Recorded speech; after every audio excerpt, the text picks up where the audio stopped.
Hello, my name is Carrie Brown and I'm with the Central Mississippi Regional Library System.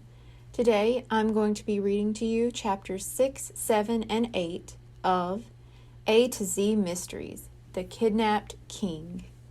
Written by Ron Roy, illustrated by John Stephen Gurney, published by Random House, New York. Chapter 6.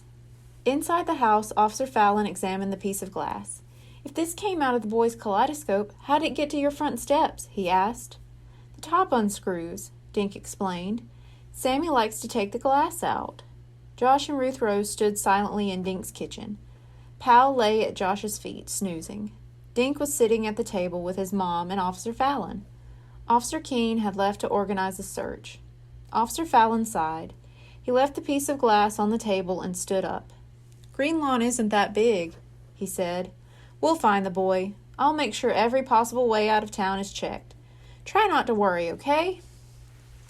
Dink's mother grabbed her car keys. "I'm going to drive around and look for him," she said. "Can we come too?" Dink asked. His mother shook her head. "You can help by staying by the phone," she said. She looked at Officer Fallon. "Do you think the kidnappers would telephone here?" Officer Fallon nodded. "They might be trying to make contact, but kidnappers usually wait a few days before calling. They like to get the family worried so they'll hand over more ransom money." Dink watched his mother and Officer Fallon leave. He heard the front door lock click into position. "Look at this," Dink said. He showed Josh and Ruth Rose the damaged back door. "Boy, this is creepy," Josh said. "Poor Sammy," Ruth Rose said. "He must be so scared." "Let's go check out his room," Dink said. "Maybe we'll find some more clues." The kids hurried toward the stairs. Pal followed them into Sammy's room, his long ears brushing the floor. Sammy's sheet and blanket were tangled, half off the bed. Dink walked over to the bureau. There was the kaleidoscope box and two small mounds of colored glass. Each mound was a different color. "This is the kaleidoscope," Dink said, removing it from the box. "See, he took all this glass out." Josh touched the jewels and decorated the kaleidoscope. "Are these real?" he asked. "Sammy said they were," Dink answered. Ruth Rose was examining the pieces of glass. "Where are the yellow pieces?" she asked. "What do you mean?" Dink asked. "The piece we found is yellow," she said, "but all I see here is red and blue. No yellow." "That's weird," Dink said. "Let's look around." The kids began to search Sammy's room for the yellow glass. Pal waddled around, sniffing everything. Dink checked in the bathroom while Josh went through the clothes in the closet. Ruth Rose got down on her hands and knees and looked under the bed. "Well, if there's yellow glass in this room, I don't know where it is," Josh said. He stepped away from the closet. "Watch out!" Ruth Rose yelled, stopping Josh in his tracks. She snatched something from the carpet where Josh was about to step. It was another piece of yellow glass. Just then the phone rang. He ran down the stairs and grabbed the phone on its third ring. "Hello?" Dink listened for a minute, then yelled up the stairs. "Hey guys, it's Officer Fallon. He wants to know if Sammy's pajamas and slippers are in his room. Can you look?" He waited. Ruth Rose came to the top of the stairs. "No PJs or slippers," she said. Dink spoke into the phone. "We can't find them." After a minute, Dink hung up the phone. He climbed the stairs to Sammy's room. "What's up with the slippers?" Josh asked. "Ron Pinkowski found a gold tassel near the river by his bait shop," Dink said. "Sammy's slippers had gold tassels on them." "But what?" "And one of Mr. Pinkowski's boats is missing," Dink interrupted. He stared at his two friends. "Officer Fallon thinks the kidnappers took Sammy away in a boat." Chapter 7. "What kind of boat?" Josh asked. "The water in Indian River isn't very deep." "But it's deep enough for a rowboat," Ruth Rose said. Dink thought about the river near Ron's bait shop. They'd all waded there before. The water was only up to their knees. "Yeah," he said. "Maybe they took Sammy downriver in a small boat. When they got to the deep part, they could have put him in a bigger boat and taken him out to sea," Ruth Rose added. The kids stared at each other. Dink thought about poor Sammy, afraid of noises and animals, tied up in some boat. "We have to do something, guys," he said. "Let's go see if we can find more clues at the bait shop." He ran downstairs to the kitchen. Ruth Rose hurried after him with Josh and Pal right behind her. "Your mom told us to stay put," Josh reminded Dink. "I know, Josh." Dink was scribbling on a pad. "I'm telling her where we're going," he said. "We'll probably be back before she sees this. Come on." The kids cut through the dining room and headed for the back door. Suddenly, Pal barked and began straining on his leash. He pulled until Josh let him have his way. Pal headed for the living room, and the kids followed. "I think he smells something," Josh said. Pal had his nose on the rug, sniffing at something small and shiny. "It's another piece of glass," Josh said, snatching it away from the dog's nose. "This is the third one," Dink said. He looked at the stairs going up to the bedrooms. "Sammy dropped one in his room, one down here, and another one on the front steps." "Sammy left us a trail," Ruth Rose suddenly yelled. "I bet you're right," Dink said. "The kidnappers must have brought him down the stairs and out the front door. Come on, let's look for more." The kids hurried out the door and into the front yard. Pal snuffled with his nose along the ground while the kids searched with their eyes. "Nothing," Dink muttered after a few minutes. "The trail ends here."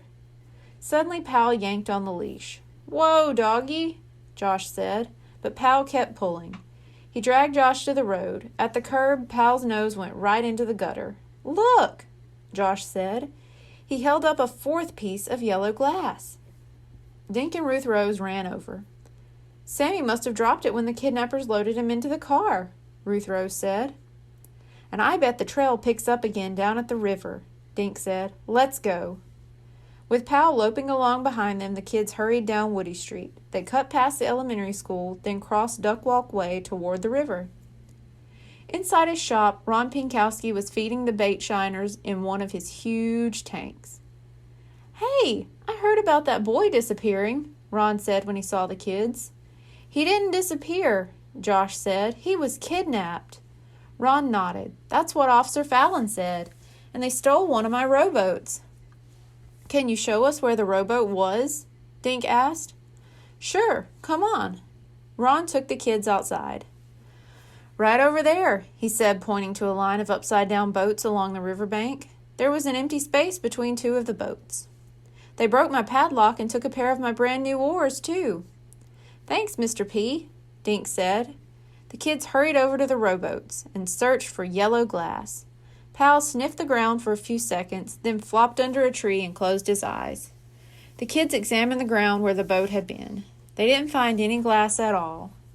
"Let's look in the driveway," Dink suggested. They walked back to the road, then worked their way down to the boats again. Josh found a nickel, but there wasn't a piece of yellow kaleidoscope glass anywhere. "That's weird," Dink said.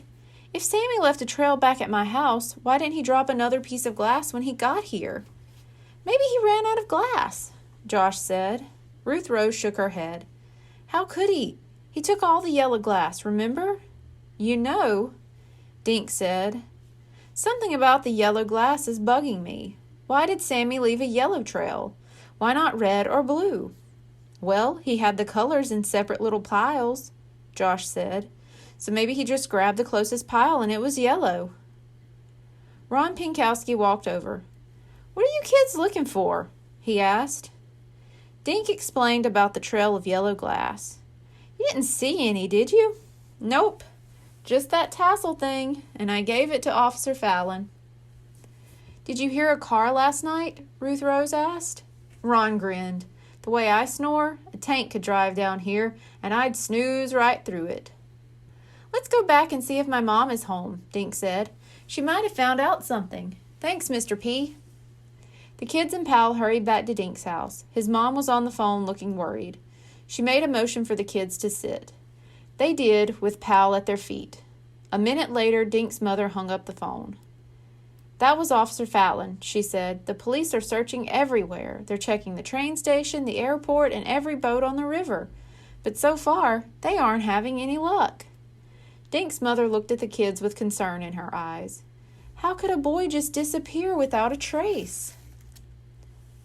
Chapter 8.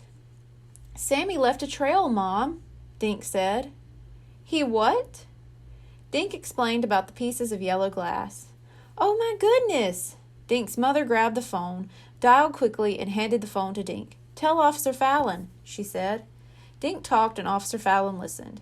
"But when we got to Ron's bait shop, we didn't find any more glass," Dink said into the phone. He nodded, said uh-huh, then hung up. "Officer Fallon wants all the glass we found," Dink said. He pulled the 4 little pieces out of his pocket. His mother picked up the phone. "I think I'll go visit Joan Clinker," she said. "She must be frantic, and she's all alone there at the hotel." She dialed another number. "Hello? Joan? This is Dink's mom, Mrs. Duncan," she said into the phone. "Would you like some company? May I come over?" Dink couldn't hear Joan's answer, but his mother smiled. "Okay, fine. I'll be there in 5 minutes," she said before hanging up. She glanced into the mirror, then headed for the door. "We're meeting for coffee at Ellie's," she said. "Oh, let me have the pieces of glass. I can take them to the police station after I meet Joan." Dink dropped the yellow glass into his mother's hand. She smiled weakly at the kids, then hurried out the back door. Dink stared at the door, thinking. "Earth to Dink," Josh said, snapping his fingers in front of Dink's nose. Dink shook his head. "Something my mother said made me think of something else. But now I forgot." "You forgot what your mother said, or you forgot what it made you think of?" Ruth Rose asked. "Both," Dink said, giving Josh a look.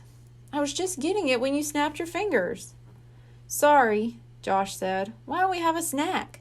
Maybe your memory needs some ice cream." Ruth Rose laughed. "Better feed him, Dink. You know how he gets when his tummy is empty." Dink sighed.